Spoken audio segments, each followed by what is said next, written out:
Okay. Uh, about the definition of trance. The fact is that there is no good definition because the only one that is true is that trance is some kind of altered state of your mind, uh, an altered mindset. It has nothing to do with um, who's in control, and the process to retrieve something from your mind, what you have learned, uh, needs a very, very light trance. It's some kind of search process where you have this huge table of, um, in this case, calculation results, and your unconscious mind goes to the table and zip, this one.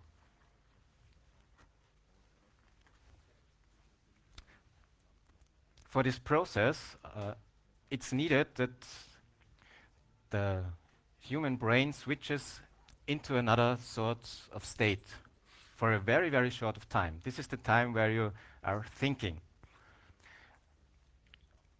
It gets more and more to your attention when you are in this state of you know it, but you don't know it now. You all can recall this feeling? And by the way, this is yes, this is no, and very helpful. Because otherwise I would have to hypnotize you to get answers. This process is when you try to remember something, like you are in a city, you were there before, and you want to find some certain place. You cannot really good remember where it is, but you still have some pictures in your mind. You still have some orientation. You have some fragments,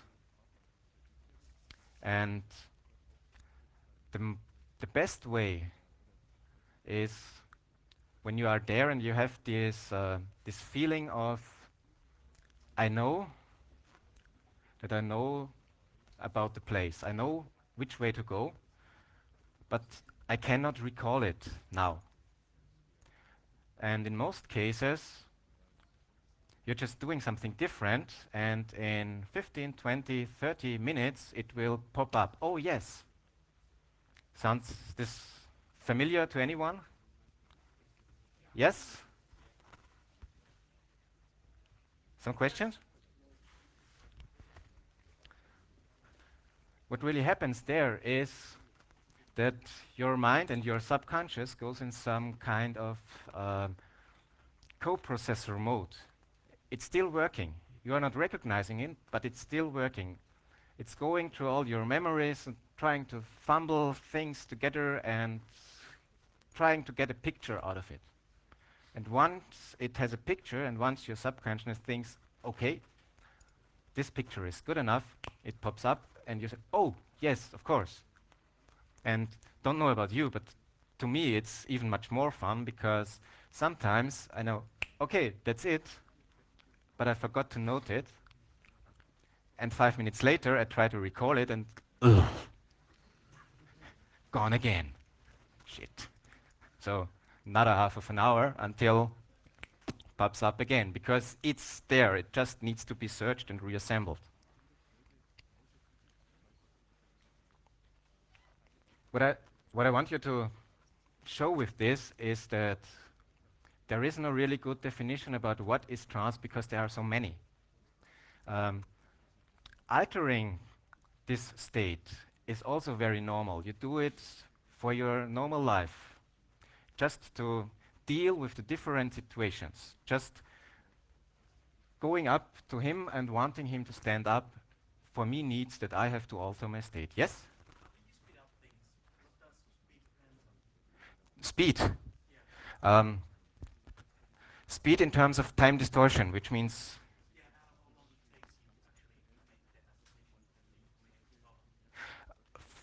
that differs what kind of information it is. Between 5 and 10 minutes. It also differs about my personal situation in that moment. And I think that's what you experience too, is um, there is no such thing than absolute time. Because another effect that is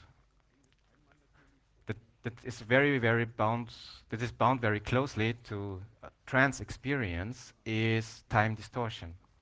It's when you are with people you like and you have wonderful conversation, afterwards you think that time was passing by very fast. But when you are waiting for a bus and it has 2 degrees minus, then every minute just won't pass away. Because this is the feeling about time. This is time distortion means that what you feel about time and what you feel about yourself, your picture of yourself on the timeline is something that is varying and depends on the situation you are in. So, if you want to play with these things, the first step is trying to recognize how you get signals and how you respond to these signals. The first thing of this talk is to give you an impression of the basics of what is trance, what are some aspects of it. Why did I say that trance is something that you are already in? Because when we call it trance, when you go or when you activate your subconscious mind like for calculating, then it is very safe to assume that there is nothing like trance-free status. And what you're doing for a living, just to solve your situations, one situation after another, is just that you just switch from one trance state, from one mindset to another mindset. You can call it stimulus, you can call it feelings, but if you want a model to play with it, then it's very nice to assume that you are already in trance, that you are walking through this world in some kind of trance, and then try to look which kind of communication is altering it. Which kind of communication, which kind of signals alter your trance state. Because then it begins to get interesting. Because I was in the Kaufhof over there to buy a few things, and I was visiting the store in the second floor, which is for men's clothes and perfume and all that stuff. And normally, or years ago, when I went to such a store, I was just walking through and buying some stuff and not paying much attention on what's happening. But still, it was happening. It was also happening to me that all these pictures and all these situations had an impact to me. They altered my states. But I wasn't looking at it. Now, when I go to some store like this one, which is very nice, they are not doing really bad things. There are some bad things like maybe you have recognized that some stores have some big things they hang over on the wall. That super duper thing you can buy and it's up there. The question is why it is up there. And the answer is when you walk up to a salesman or a salesman confronts you and asks you, what are you after? Then there is a short moment where you are thinking. And much people change their view when they are thinking about something. And you know it, you already have seen it by yourself, because when you try to learn something, then it's extremely that your eye goes over some lines you want to learn, and then you rest and you look far away or in another distance. You are switching to another state, and another state often is combined with your view. It's combined in which direction you are looking. And when a salesman comes up to you and says, hey, what are you after? You begin to think, and thinking means, oh, yes, this one. See how this works? See how someone tries to play with your mind? Just because he knows that when he walks up to you and says, hey, what you're after, you will, And it's very nice when you have some NLP over-educated salesmen trying to play a little with them. Or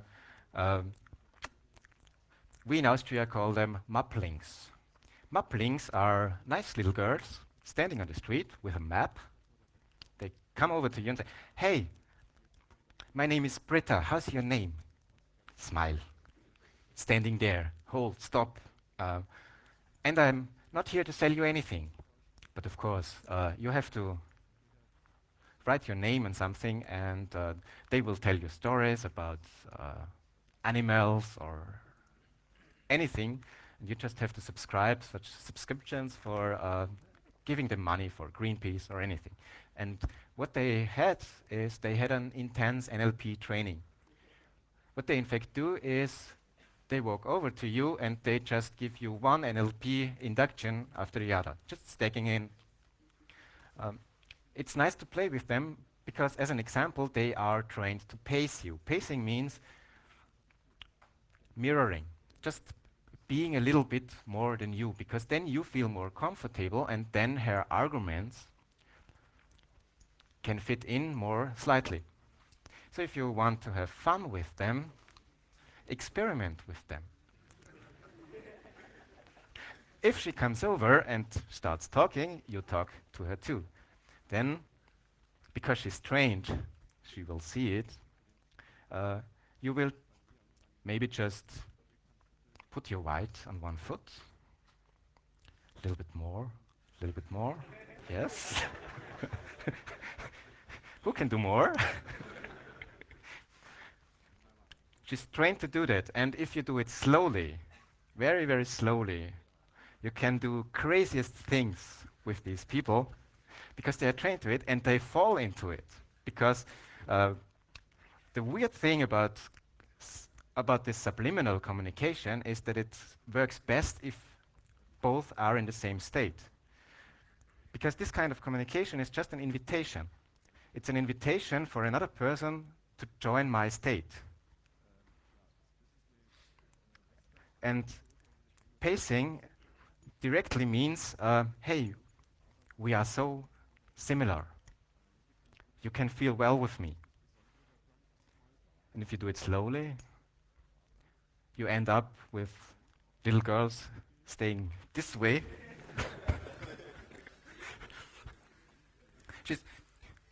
She had no chance. Because if you do it slowly, this is a process that's starting with her pacing in her conscious mind, saying, okay, he has white on this and there. So she is already in the state of pacing you. You are pacing her, moving a little bit, just a little bit, not breaking it. Do not break the pacing, just a little bit. See if it follows. Give her the time to follow. Once she's there, or even more, people make some subtle errors in pacing. That's normal. So when you have your white on one foot and the salesperson just tries it, he will maybe bend a little bit more over. Pace it.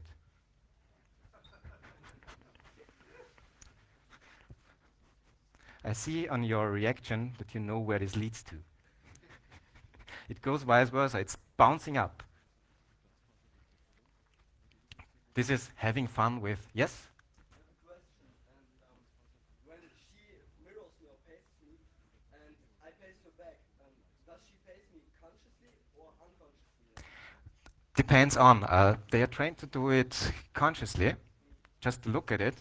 But when she's doing it, and when it goes well, and when she feels well with it, because you pace back, then the subconscious mind takes over.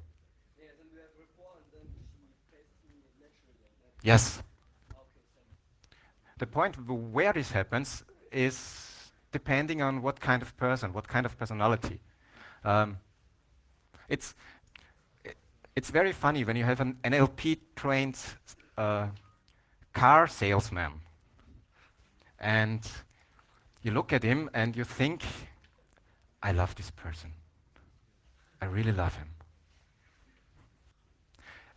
It's really weird because if he's overtrained and he tries to paste some subtle signal, um, then you will see how there are things that begin to fight with him because he tries to paste your, I love him. I really adore him. He's gorgeous. And his training says, pace it, it's wonderful, it's working, you will do your sales. Another part of his brain says, this doesn't make any sense. This is ridiculous. And pacing is just because it's such a simple tool. It's just looking a little bit and trying to, and it's comfortable. But it is one of the steps when you begin to play with it, which brings you on the track of communication, which brings you on the track of playing around with psychology. And what you have to be aware of is this effect of reverse pacing also happens to you. So maybe you end up and selling him a car.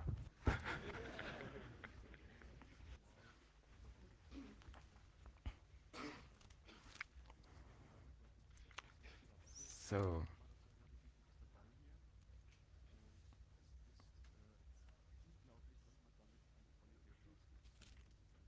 yes, okay. Still anyone left who thinks that trance is just happening to all the others? Or something absolutely non-natural?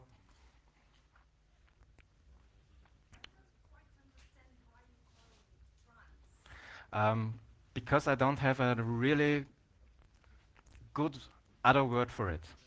And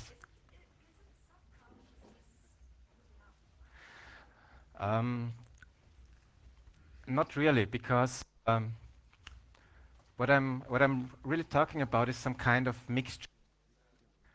It's a mixture of feelings, a mixture of values, which means what is important for you in that situation, um, a mindset, that all together, and you can define trance in different ways if you need definitions. But just to say that insecurity is defined as the need for definitions. But what what trance is about, that you are in a state. The evil thing about it, and to change that viewpoint, is what if you are already in some kind of trance without knowing, without recognizing it? Because normally you are not recognizing that you are in trance. You do not call it trance when you go to sleep, but in fact, you enter a, a very good, a very refreshing trance state. But you're not saying, I'm trancing, you're just saying, I'm going to sleep. But if you look at it, if you just recall that the process, maybe the, where you where it is obvious is when you sleep in front of a TV. Because in front of a TV, what happens is that you see the TV and you get less and less interested in the TV, and you see how your vision changes a little bit. And once you close your eyes, you still hear the TV. It's still there. and you can still follow all the words. You hear everything that is in the room, you hear everything that comes out from the TV, but over time and when you relax and relax more, then the voices from the TV sound different. And the interesting thing is that they sound a little bit nearer, but they sound different. And that the volume gets smaller.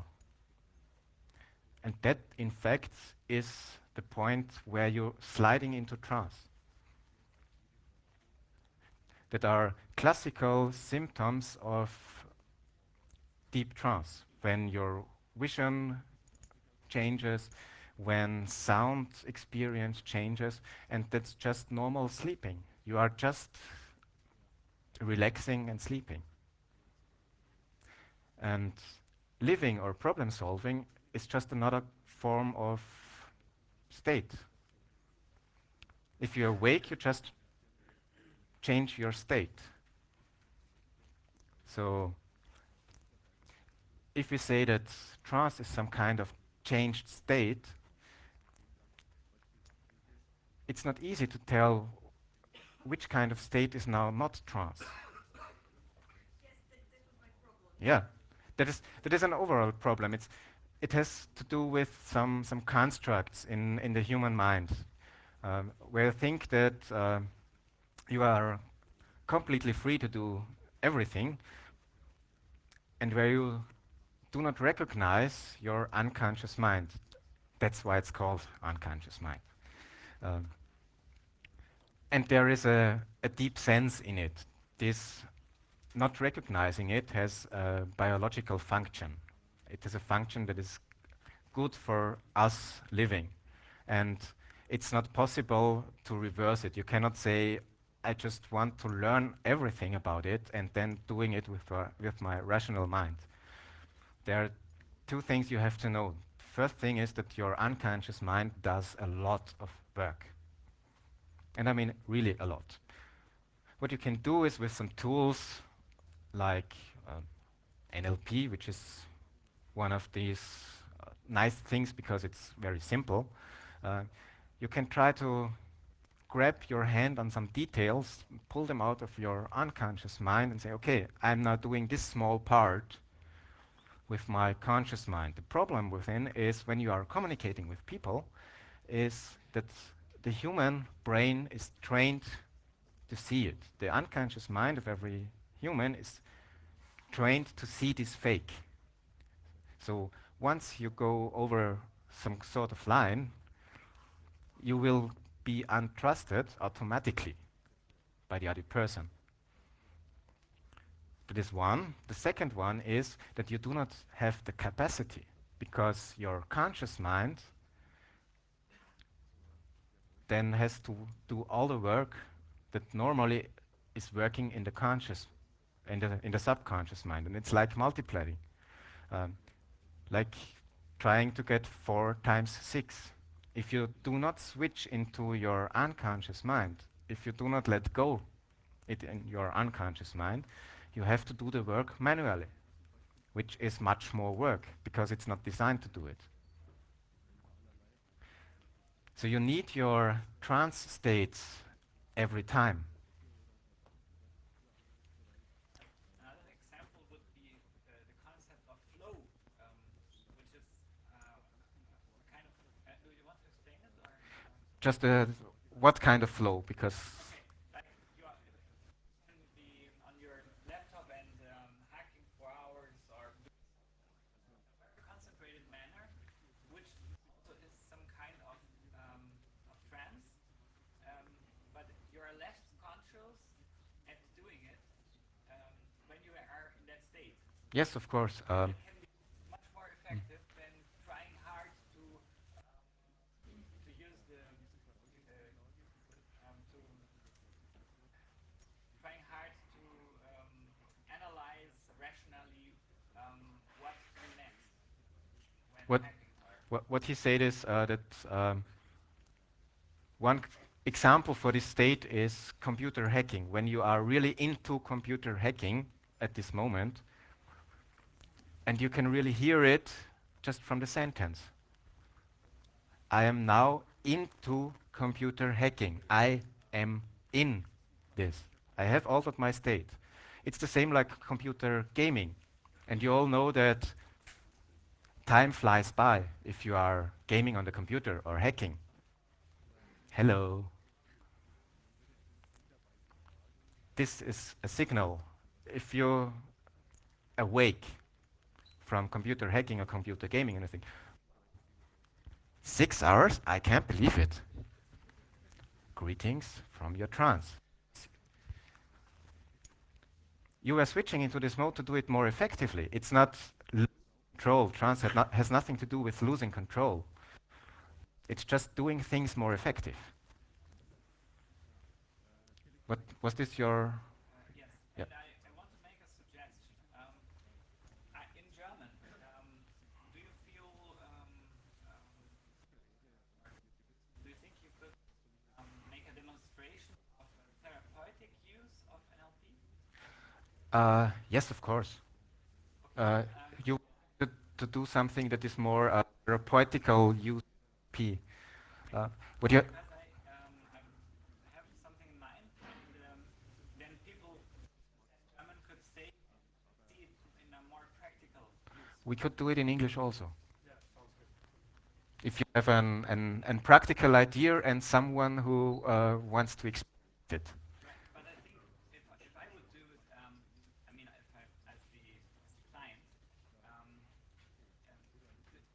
your my English is also not so good, and Mhm. then it's more harder to Okay. get into that situation, to get in the trance Mhm. when you can demonstrate it. Okay, I see your point, but for our English listeners, what I can do is I just throw in another 2 or 3 things about trance and communication, and then I could show some NLP routine just for a little bit relaxing, because it's now, I think, 3 o'clock.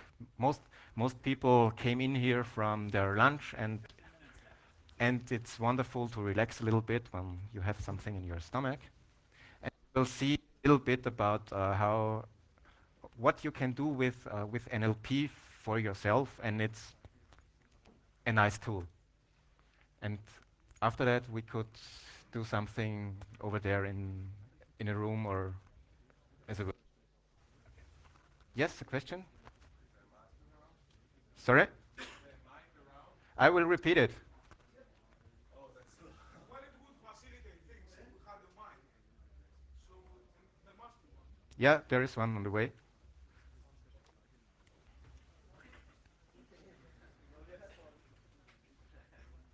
Click clack. Yo.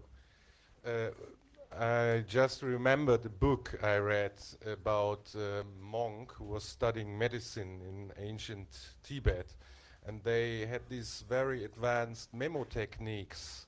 What you said, you have to go into your mind to remember things, and they have to digest all this knowledge about these healing plants and these holy scriptures, and they made it that they concentrated months and months just on image of a big room, like a big, huge library with a lot of lockers.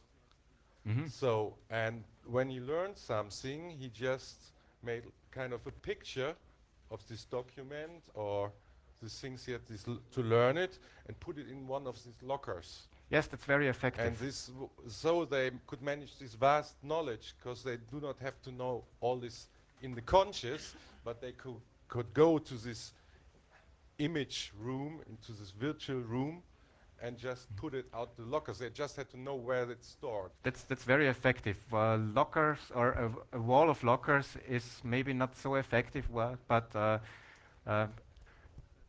one trick is trying to spread these documents in your hometown. So you imagine yourself walking to your hometown and collecting all the documents while learning. So while learning, you spread it out, and you do it always the same way. You are always walking the same streets, and this gives you some kind of red line through the things you are learning.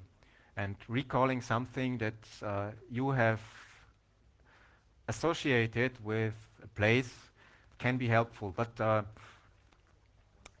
it's not general. It will work with 70–80% of persons which have this visualized and geographic-based memory. But it's a very good tool. There was another question? So next thing, just to show you how natural all this is hallucination.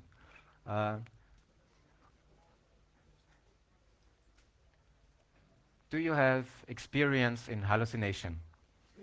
Again, this is yes, this is no. I don't think so. I think that everyone has hallucinated. There are two kinds of hallucinations. There is positive hallucination. Positive hallucination just means that you see something and it is not there, like your car keys. But sure, they were there 5 minutes ago. They're gone. Sven, where are my keys? He has them, I think. You're saying? I know that I left them exactly here. You know, this is positive hallucination and it happens to everybody.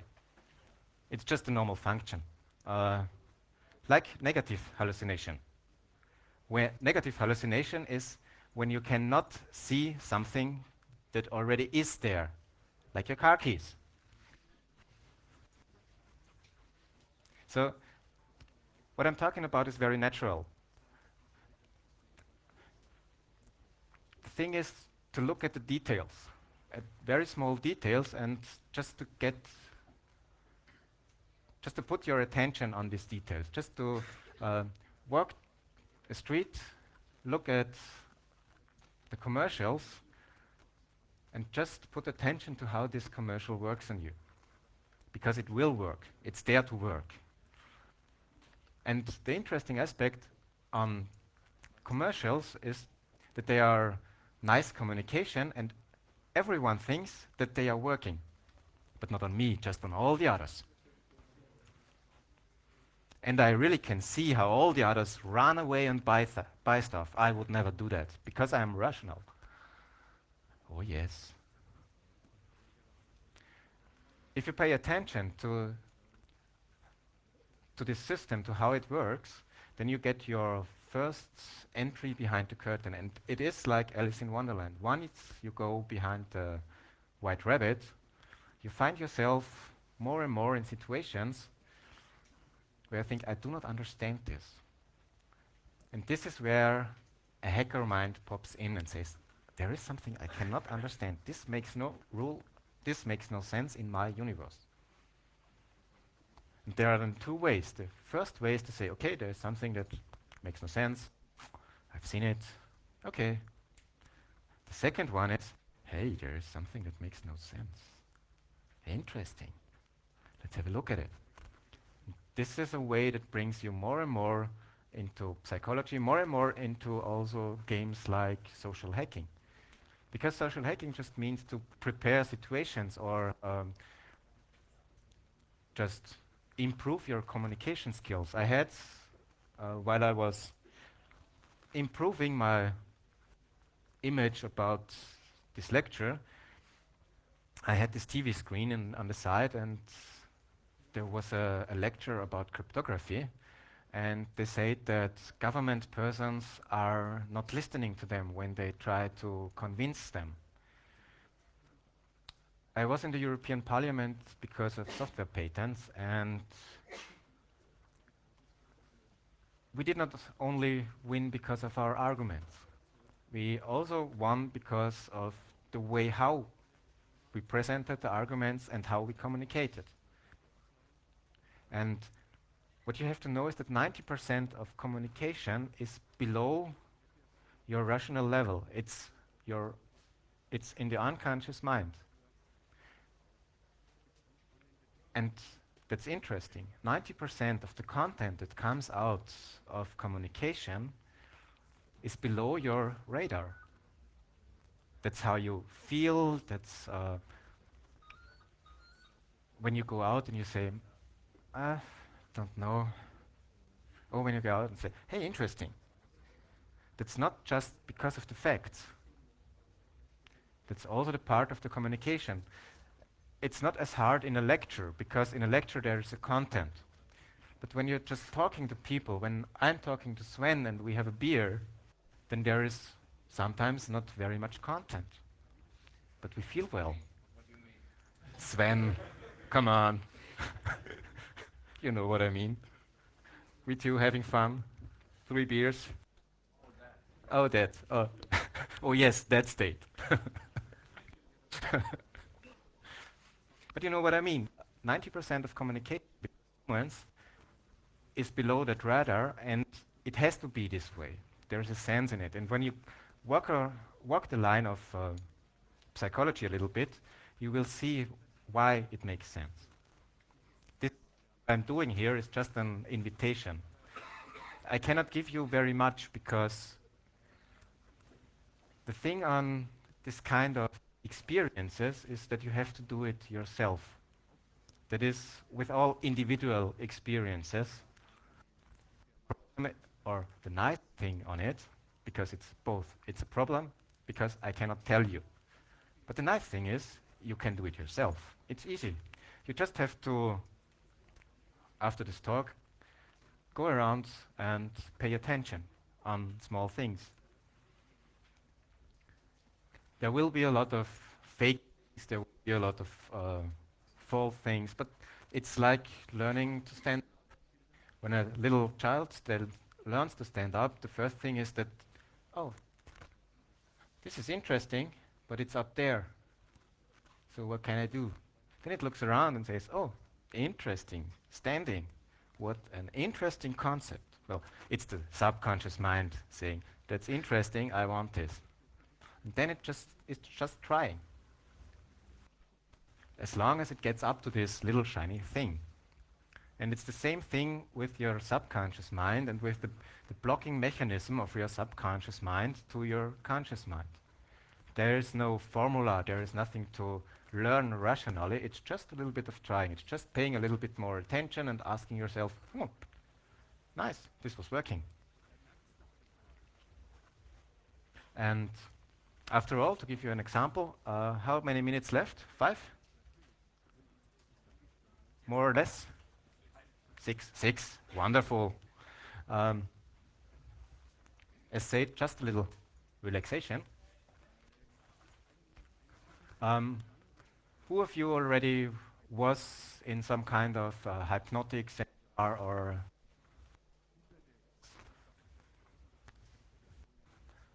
who of you never relaxed? This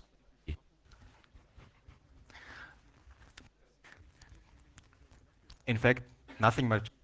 The only thing I want you to do is, if it's possible and if you like it, just to try to, reconfigure the way you are sitting now. Try to that is maybe a little bit more comfortable, maybe a little bit more open, maybe a little bit more relaxing. You don't have to pay much attention on me.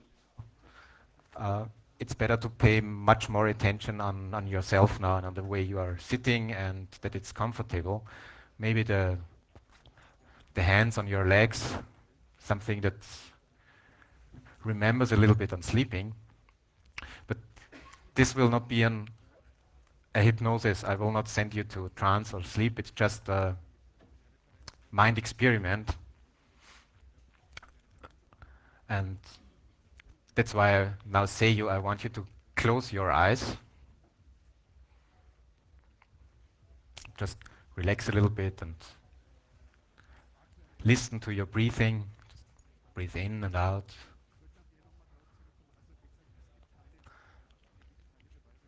And in front of your closed eyes, I want you to imagine the picture of you sitting here, relaxed with all the others, also relaxed.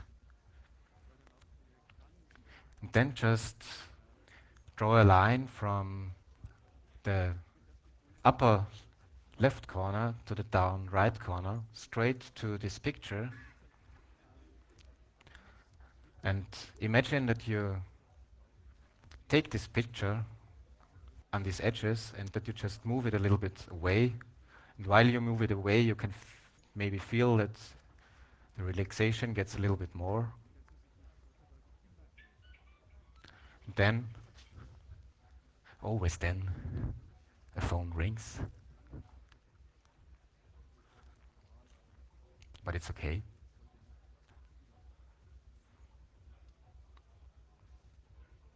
Just take a little extra time for whatever you want.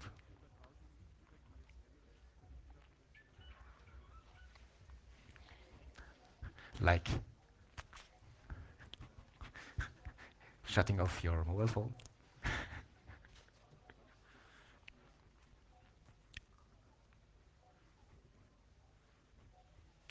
Still try to imagine a little bit far away this picture of you sitting here with all the others. Maybe like if you watch yourself in some kind of cinema where you see the picture of you and all the other relaxed people in this room, just taking a little break from the Congress.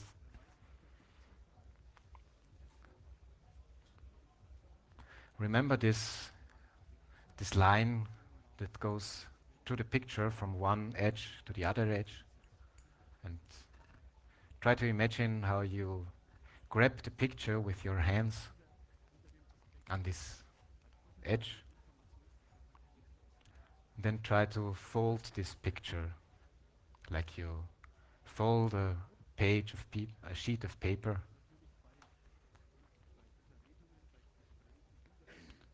And the picture slowly is then just a line left.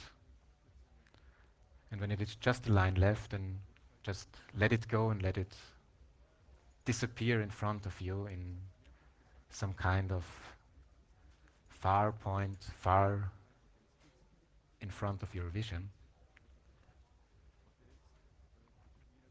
And just try to feel how your state changes a little bit, how you get a little bit more relaxed. And sometimes it needs a few seconds between the disappearance of the picture and that you get more and more relaxed.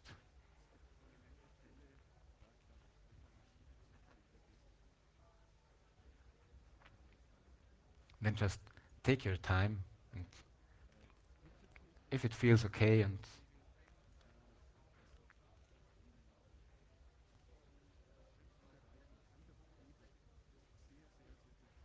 when you want,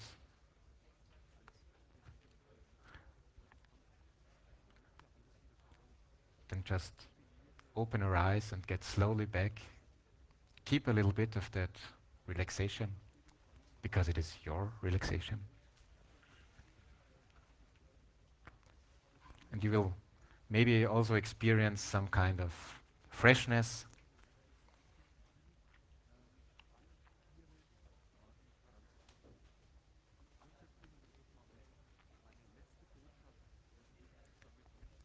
This is a small technique. It's visualization. You can do a lot of freaky nice stuff with visualization. If you do it with positive things, you cannot hurt anyone. So you can just imagine a picture of anything that is nice, that you have some nice and good feelings with it, and then make it more brighter, make it bigger, zoom it, or if you want to relax or step out of the moment, then just imagine the moment like you have, like sitting in a cinema, and then send the picture away. So I hope you enjoyed it. Just a little journey into something completely different. There's a whole Congress waiting out there. Thank you.